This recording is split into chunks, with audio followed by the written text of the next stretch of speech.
Hi, friends. Welcome to Race to Rise podcast, a place where we discuss bite sized wisdom nuggets with easy to follow practices to live a better life. I am your host, Mital Patel, a parenting junkie, Ayurveda enthusiast, and an advocate of conscious living.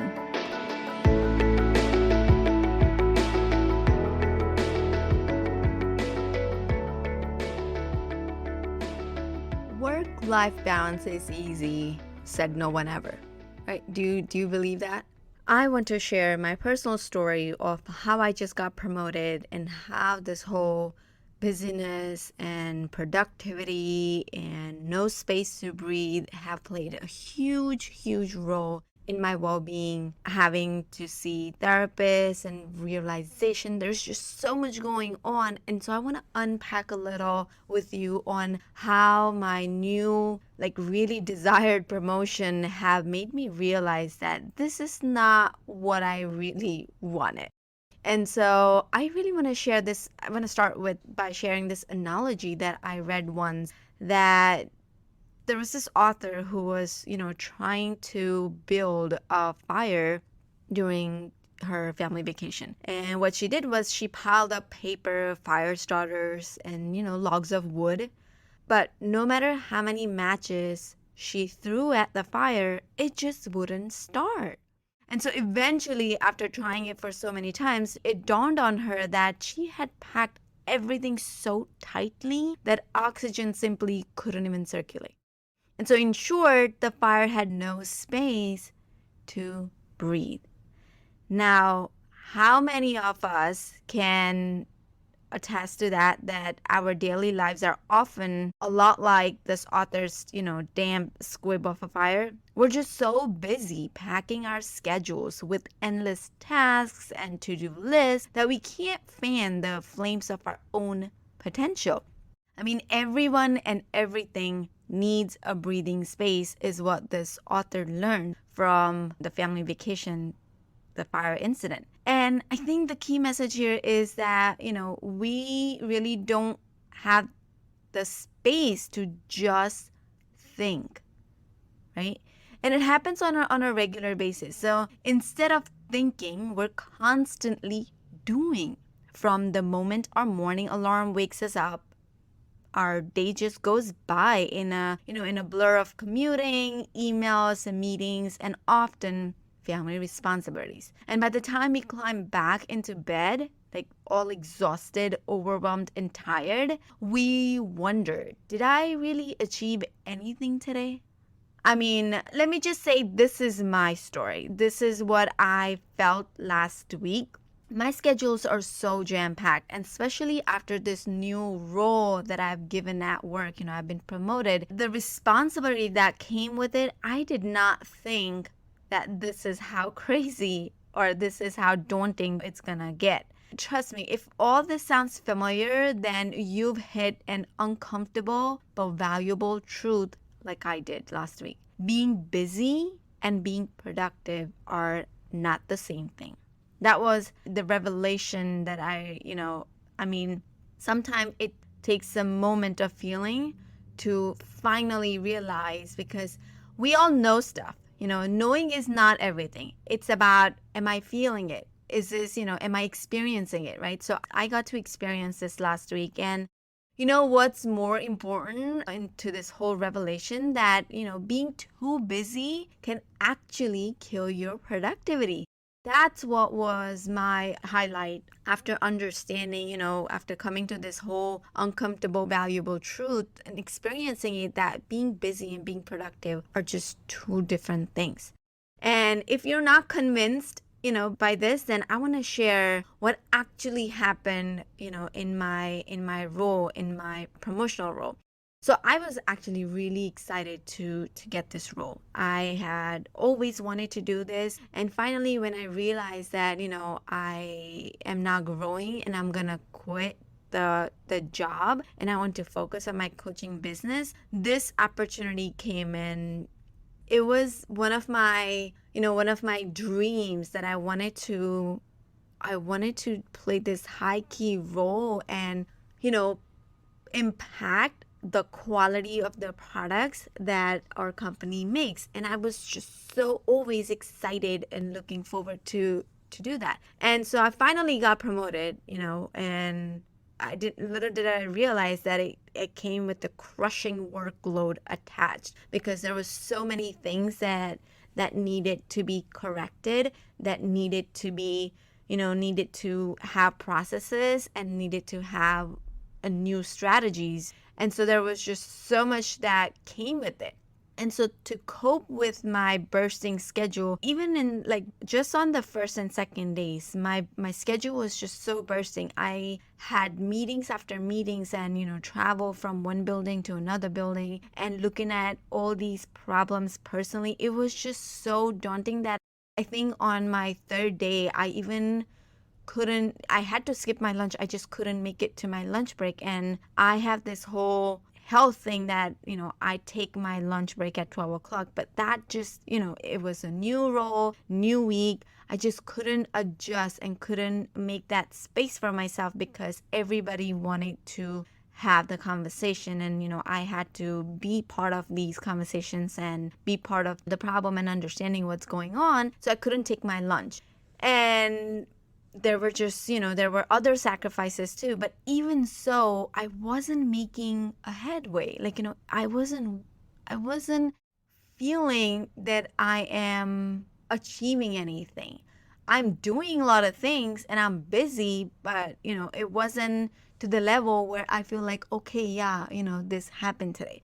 And so my excellent results and attention to detail, things that had gotten me this promotion in the first place, suddenly I noticed that it was dropping off. And I realized that, without my little bit of breathing space that I enjoyed in my previous role, I couldn't thrive, and I just cannot thrive. And my potential was just dropping. And so I said, this is not how I want to do things, and this is not how I want to feel at workspace. And so I realized that, yeah, I'm just simply too busy, and my calendar is just simply too fulfilled by meetings with, and I'm following other people's agendas and expectations, but that's not how I want to do. And so, I just want to connect this. Like, this is how our lives have been working. Many of us are struggling to identify that we're doing too much, and I am in the same space as you. So instead of, seeking out and, enjoying some breathing space and taking some mindful breaks, we fall into this very modern trap of busyness, and we begin to feel guilty when we're not busy and when we're not doing something. I certainly noticed that myself, and I've been noticing that even when I'm in the car, I'm either like listening to a podcast or I'm listening to a book, and I've just got like this, so I'm taking so much information in that I am not giving myself a space to process and just to think, because personal development space is great, because this is where, we learn, we become aware, of course, look into these resources and support. But it can get very toxic. Like, especially I have this whole habit, like I just want to learn something new, and in that learning, the hunger of learning and hunger of, doing more, I notice that I forget that I really need to take a step back and just process and take a break. And then when I'm not doing something, I feel guilty. And if you are in that space, if you're feeling guilty when you're not doing something and when you're not busy, then trust me, you are not alone. This is what our modern trap has done to us. And actually, there is a phrase that I believe the economists call this phenomenon as performative busyness, where, we've all internalized this mantra that busier is better. And so instead of this mantra, we're going to have to rewire. And what we need to do is that we need to push back against this jam-packed agenda and these expectations, the external expectations that are coming to us. What I realized that we work too much in order to fit in. And so it's just our impulse for busyness. This is where our impulse for busyness comes from. So then what do we do next, right? We're gonna have to break this impulses. We're gonna have to break the cycle. And to break the cycle, I mean, we can do a lot of tips and we can do like a couple of mindful activity and then just go with it. But unless we learn why exactly does this happen, it's going to keep on happening. Everything starts with why, right? And so now that we have learned that this whole busyness harms our productivity, what do we do next? Let's understand why exactly does this happen and why do we fall into this modern trap of, busyness. And so scientists actually have even discovered that it all has to do with how different parts of our brain work together. So I had to dig deep and I wanted to understand, why do I fall in this trap of busyness? Because I'm always doing something. I'm always like, either after work, when I get in the car, I'm either listening to the book podcast, like I said. Like when I come home, I have a co-working sessions, I work on my business, and I do the thing for my coaching business. I have clients work to do, then I have kids to worry. So it's like constantly my schedule is so packed. And so if I want to break the habit of packing my schedule, I needed to understand why. And so I did a little research and discovered that, it has to do something with how different our parts of the brain work together.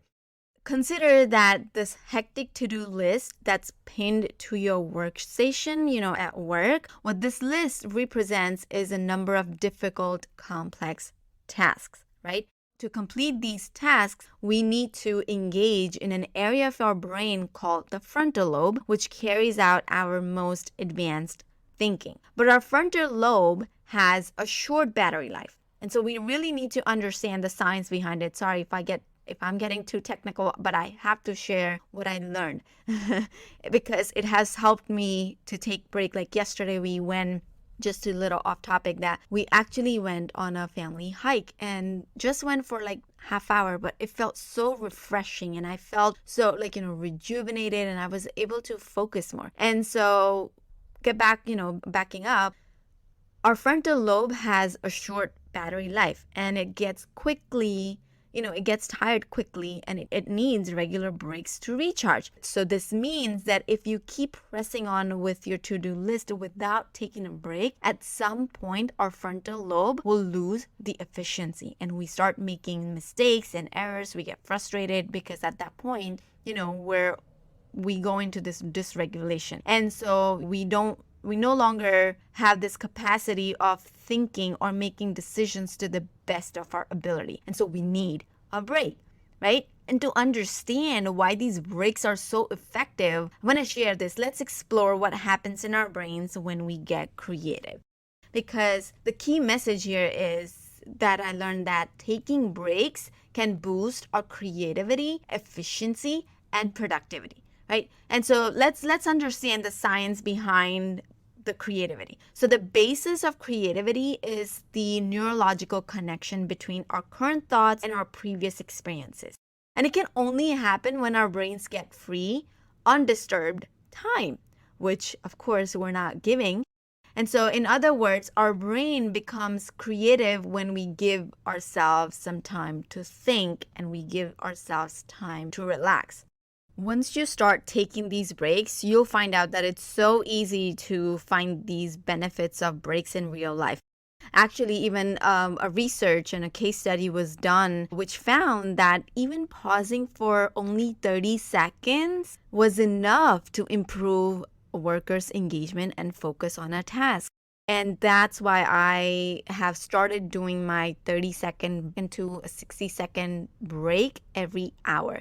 Just to understand that what matters is not the length of your break, okay? But how you spend it, right? And actually, even another research done by Harvard Business School has identified that there are four typical types of pauses. Type 1 is the social pause, the social break, like where you talk to your coworkers or where you talk to someone. Then there is another type is called nutritional break, where which involves, of course, taking a snack or maybe a glass of water or warm tea, coffee, whatever you take. The third one is called the relaxation break, which is this is the time where you spend, daydreaming or doing gentle exercise or stretches. And finally, the fourth pause or fourth break is called the cognition break, where you read book or, just ponder on a quote. Like you just read one quote and just ponder on it and add your thoughts. So there are four types of breaks. Again, number one is social break. Number two is nutritional break. Number three is relaxation break. And number four is cognition break. Actually the studies have showed that the only types of break that boosted our productivity were the relaxation and social kinds. And so I prefer taking a social break and relaxation break. And so in social break, yeah, of course, I just walk out and I'll talk to my teammate, like personal, not about work. And relaxation break is where I take 30 to 60 seconds and just breathe. Just pause and breathe. That's it. I focus on my breath and that's about it.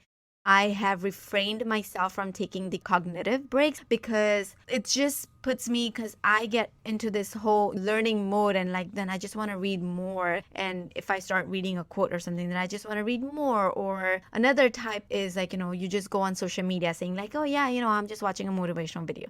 Then you do one thing or do another thing. So what I've noticed that the cognitive breaks actually harms my performance. And that was just a personal notice that, personal observation that I've done that. So if I want to get the most out of my pauses, then I need to close down my social media app, put away the book, and instead just wander over a teammate's desk or, just call a friend for a couple minutes or even just check in with my kids. So I know this was a long episode, but I just want to recap a little. So I started sharing by how we are congesting and we're just swamping our schedules and putting everything one after another and just keeping ourselves busy. It actually is creating our productivity. And so we need to take more often breaks because research has showed that taking breaks boosts our efficiency, productivity, and just longevity in general too. And so but in order for us to do that, we're going to have to understand why do we fall into the trap of busyness, because I happen to have done this,